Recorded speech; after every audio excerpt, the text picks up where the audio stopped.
आज का जो टॉपिक है उसका नाम है क्या? Interference of sound. क्या नाम है? हेडिंग डाली ना आप लोगों ने? बोलिए। अच्छा, इससे पहले भी हम इंटरफेरेंस पे बात कर चुके हैं। हमने क्या बात की थी? किस पर? इंटरफेरेंस ऑफ वेव्स पर बात की थी। वेव्स में इंटरफेरेंस होता है। आपको कुछ इस तरह से बताया था अगर याद हो। इंटरफेरेंस ऑफ वेव का मतलब क्या है? होता ये है कि जब दो वेव्स जिनके एम्पलीट्यूड सेम हो और फ्रीक्वेंसी सेम हो आपस में सुपरपोज होती हैं तो कुछ मकामात पर वो वेव्स एक दूसरे को सपोर्ट करती हैं और कुछ मकामात पर वो एक दूसरे के असर को ख़त्म कर देती हैं।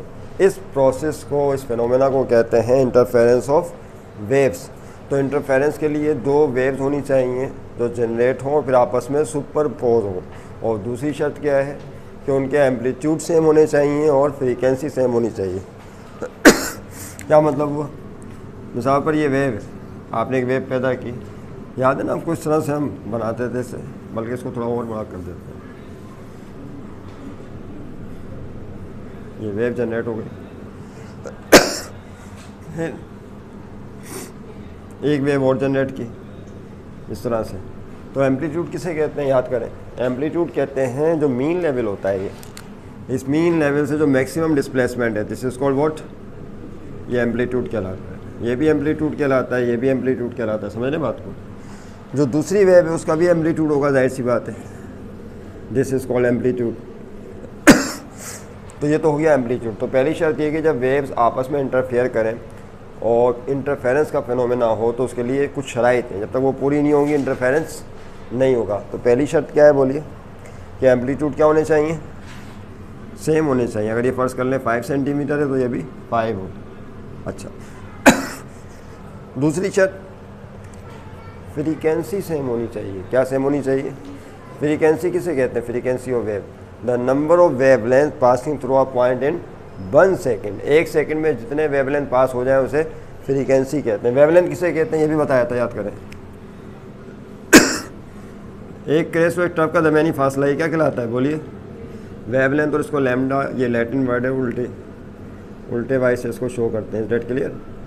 ये कुछ इस तरह से था, ये वेवलेंथ कहलाता है। तो दोनों के वेवलेंथ सेम हो, दोनों की फ्रीक्वेंसी सेम हो, तो तब जाके जब ये सुपरपोज करेंगी वेव तो इंटरफेरेंस होगा, वरना वेव प्रोड्यूस होती रहे कभी भी इंटरफेरेंस का अमल नहीं होगा। तो इंटरफेरेंस दो वेव्स में तब होगा जब उनके एम्पलीट्यूड सेम होंगे, उनकी फ्रीक्वेंसी सेम होगी।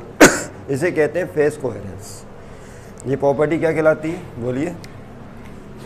फेज कोहेरेंस कहलाती है। और हेयती रब्त उर्दू में कहते हैं इसे। क्या?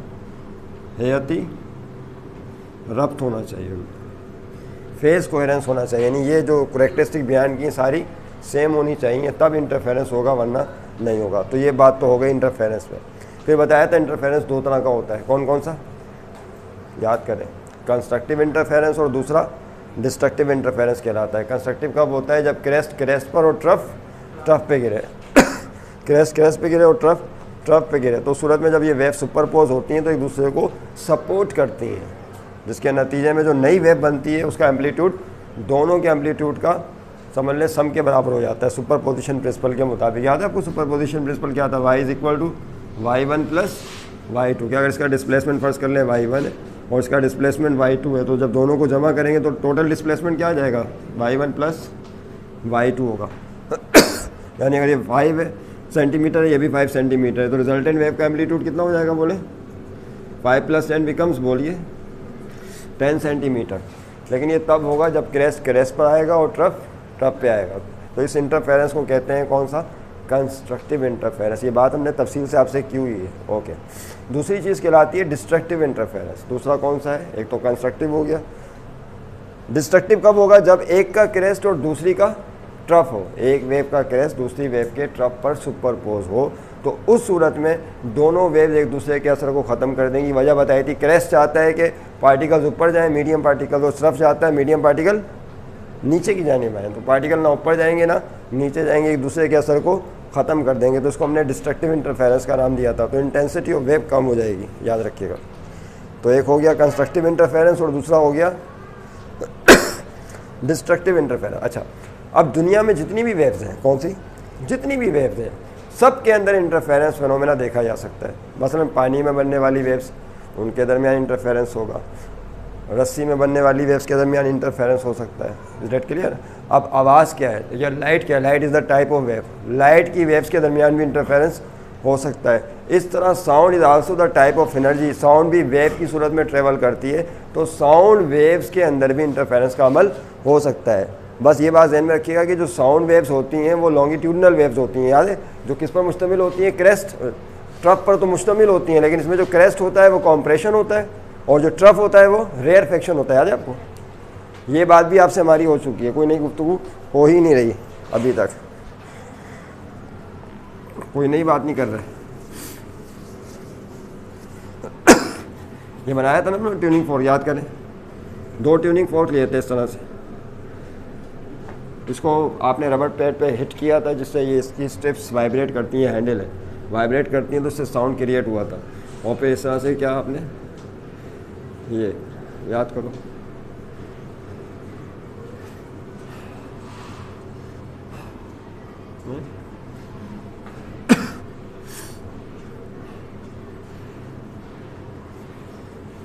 यहाँ पर इसको क्रेस्ट यानी यहाँ मालिकुल करीब आ गए थे, तो इसको कॉम्प्रेशन कहते हैं, याद करें। इसे क्या कहा था हम लोगों ने? कॉम्प्रेशन साउंड वेव का। और यहाँ पे मालिकुल दूर हट गए थे, इसे कहते हैं रेयरफेक्शन, रेयरफेक्शन। तो कॉम्प्रेशन, रेयरफेक्शन, कॉम्प्रेशन, रेयरफेक्शन। तो इस तरह से मीडियम पार्टिकल जो है वो parallel to the direction of propagation of wave vibrate करते हैं और साउंड एनर्जी मीडियम पार्टिकल के थ्रू, एयर पार्टिकल के थ्रू एक पॉइंट से दूसरे पॉइंट पर ट्रांसफर हो जाती है। एक और ट्यूनिंग फोर्क ले लें, ठीक है, उसको भी हिट करके आप साउंड क्रिएट करें, तो उसके ज़रिए भी क्या पैदा होगा, बोले?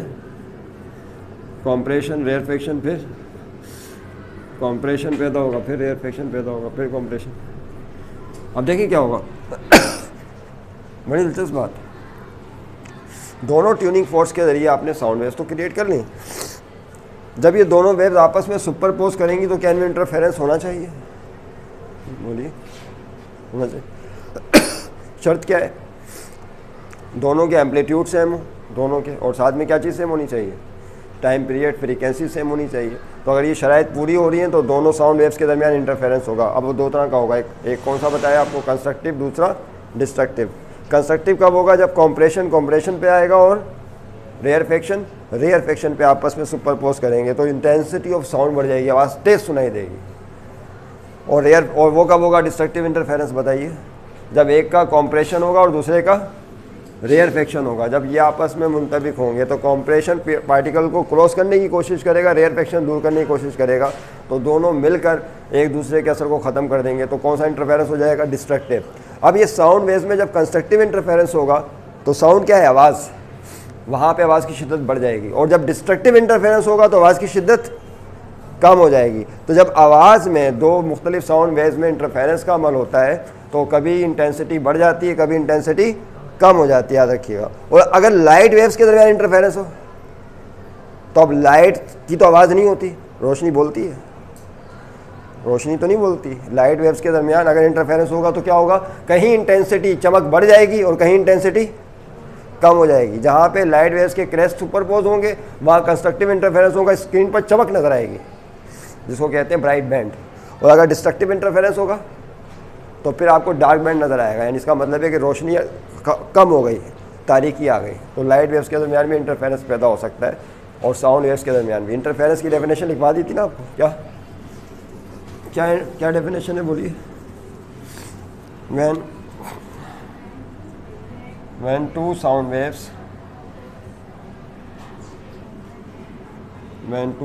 waves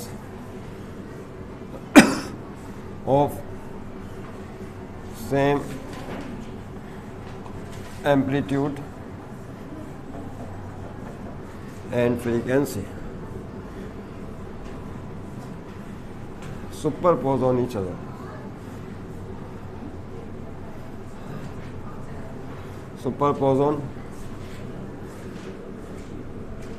ईच अदर लिखने डेफिनेशन, वो फिर टाइम नहीं बचेगा, फिर मिटाना पड़ेगा।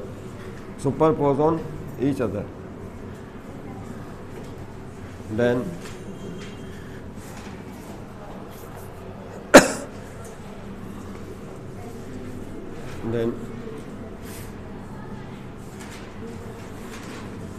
at some points of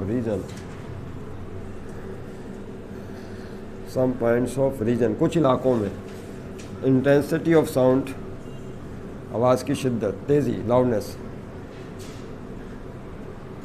intensity of sound increases and some other points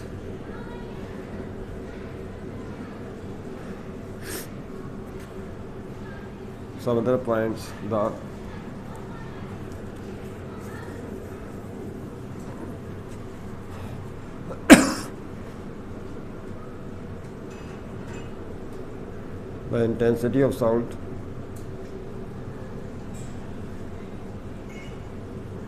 decreases,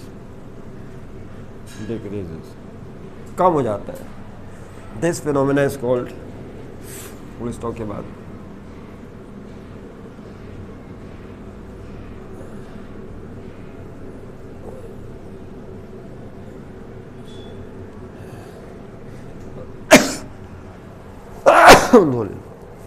this phenomena is called interference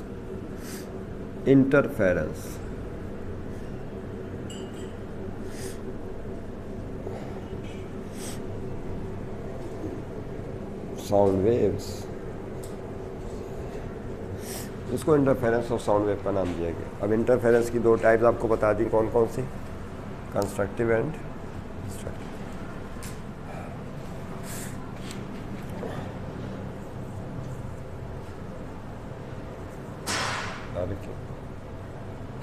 There are two types of interference of sound, बताइए कौन कौन सी हैं भला, है ना? अभी तो बताया, इस पे क्या पानी,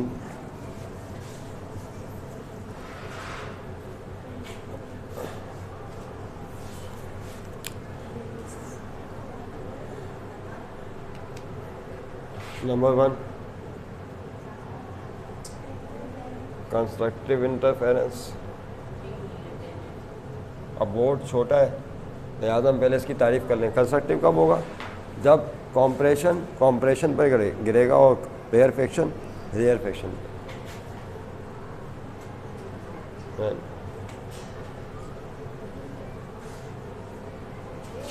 compression of one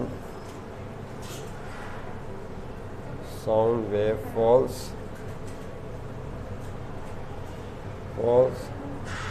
on the compression of second of other sound wave.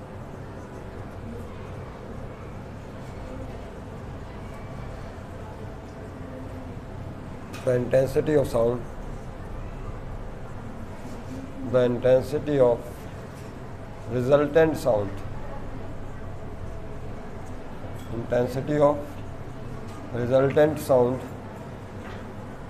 increases.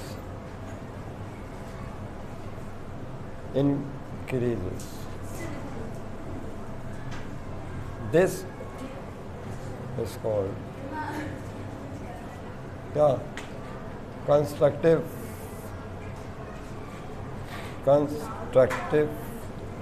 Interference. इसको कंस्ट्रक्टिव इंटरफेरेंस है। जब कॉम्प्रेशन पे गिरेगा, या जाहिर है जब कॉम्प्रेशन पर आएगा तो रेयरफेक्शन खुद ब खुद रेयरफेक्शन पे आ जाएगा। नहीं, कॉम्प्रेशन पे आएगा और रेयरफेक्शन पे आएगा। तो ये पॉइंट ध्यान में रखा जाए, तो इसे बोलेंगे कंस्ट्रक्टिव इंटरफेरेंस। अच्छा, इसको मैक्सिमा भी बोलते हैं। बिल्कुल इसको मैक्सिमा भी कहते हैं। कंस्ट्रक्शन हो रही है ना, यहाँ पे क्या हो रहा है, कंस्ट्रक्शन हो रही है, तो इसको क्या कहते हैं, मैक्सिमा। ये नोट करनी, it is also known as क्या, मैक्सिमा। इसको मैक्सिमा भी कहते हैं क्योंकि यहाँ पे कंस्ट्रक्टिव इंटरफेरेंस हुआ है, शिद्दत इंटेंसिटी ऑफ साउंड बढ़ गई, लाउडनेस बढ़ गई, आवाज़ की बुलंदी बढ़ गई। दूसरा कौन सा है बोलिए, सेकंड इज क्या, डिस्ट्रक्टिव इंटरफेरेंस। दूसरी टाइप बताई थी अभी, पहले भी हम इसमें बात कर चुके हैं आपसे तफसील से, डिस्ट्रक्टिव इंटरफेरेंस।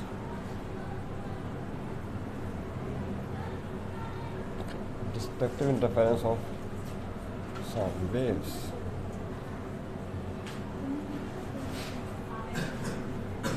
जी, डिस्ट्रक्टिव का मतलब क्या होगा, ये अभी डिस्कस किया कि जब एक साउंड वेव का कॉम्प्रेशन दूसरी साउंड वेव के रेयर फ्रैक्शन पर कोइंसाइड करे, मुंतबिक हो, तो दोनों एक दूसरे के असर को ख़त्म कर देंगे, इंटेंसिटी कम हो जाएगी। This is called destructive. when the compression of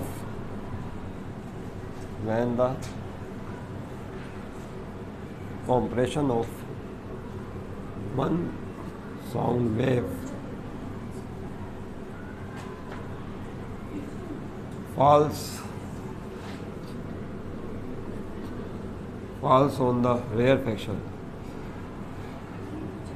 rare fraction कहते हैं खुलाव, rarefaction of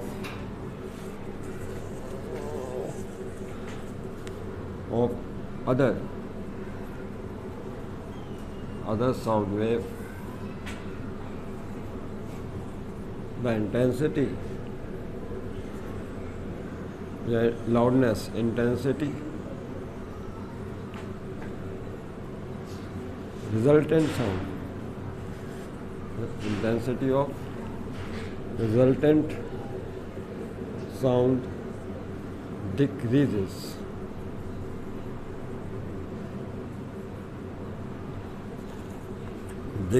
This is called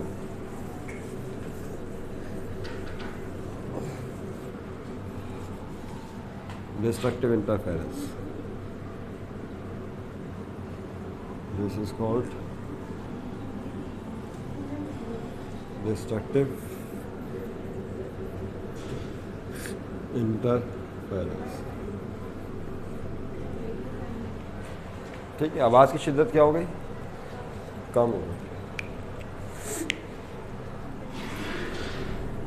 तो जिसने उसको मैक्सिमा बोला था तो इसको क्या बोलेंगे बताइए, कंस्ट्रक्टिव को मैक्सिमा कहते हैं, तो डिस्ट्रक्टिव को क्या बोलेंगे, मिनिमा। क्या कहा जाएगा, it is also known as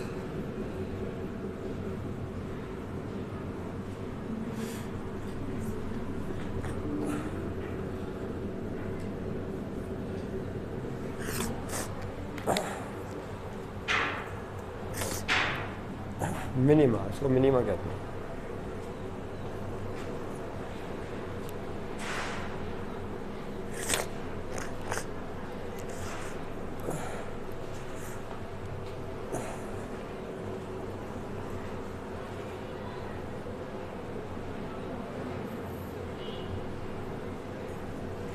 जी, अब देखें अगला, फिर से सुन ले क्या हुआ।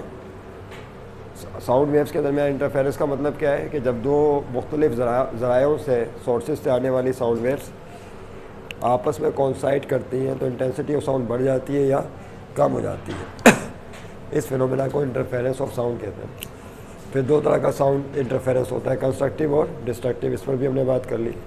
फिर एक बात और बड़ी इंपॉर्टेंट बताई कि कंस्ट्रक्टिव होगा इंटरफेरेंस या डिस्ट्रक्टिव होगा, वो तो तब होगा जब पहले इंटरफेरेंस होगा। क्या होगा, पहले इंटरफेरेंस होगा। यानी अब फ़र्ज़ कर लें दो स्टूडेंट्स हैं, अब उनकी जो एफिशिएंसी है किसकी अच्छी है, किसकी एफिशिएंसी अच्छी नहीं है, उसका पता तो तब चलेगा ना कि जब वो एग्ज़ाम देंगे। तो पहले एग्ज़ाम होगा, फिर उसका नतीजा आएगा तो पता चलेगा। ना एग्ज़ाम होगा ना उनकी एफिशिएंसी पता चलेगी। बिल्कुल इसी तरीके से ना इंटरफेरेंस होगा तो कंस्ट्रक्टिव या डिस्ट्रक्टिव इंटरफेरेंस तब होगा जब उससे पहले इंटरफेरेंस की शराइत पूरी होंगी। और इंटरफेरेंस की शराइत क्या है बोलिए? हाँ भाई, इंटरफेरेंस की अपनी क्या शराइत है? वो तो कंस्ट्रक्टिव डिस्ट्रक्टिव तो बाद में होने वाली बात है, उससे पहले इंटरफेरेंस तो हो। तो उसकी अपनी शराइत आपको बताई है कि उनके एम्पलीट्यूड सेम होने चाहिए वेव्स के, और दूसरा क्या सेम होना चाहिए? फ्रीक्वेंसी सेम होनी चाहिए, टाइम पीरियड सेम होना चाहिए, वेवलेंथ सेम होना चाहिए। ये भी सारी चीज़ें वेव्स की सेम होंगी, तब उनमें मुलाकात के नतीजे में इंटरफेरेंस का अमल होगा। इस डेट क्लियर? जब पहली शराइत पूरी नहीं होगी तो इंटरफेरेंस कहाँ से हो जाएगा भाई? याद रखिएगा, पहली शराइत पूरी हुई नहीं है, गाड़ी में पेट्रोल डाला नहीं है, बैठ गए कार के अंदर, क्या पिकनिक मनाने जाएंगे? गाड़ी में पेट्रोल ही नहीं, तो पहली शर्त तो पूरी होनी चाहिए ना। यही समझे बात? Is that clear? इसके बाद एक एक्सपेरिमेंट है, तजर्बा है, इंटरफेरेंस ऑफ साउंड वेव का प्रैक्टिकल एक्सपेरिमेंट है, वो हम आप नेक्स्ट वीडियो में डिस्कस करने वाले हैं। ठीक है।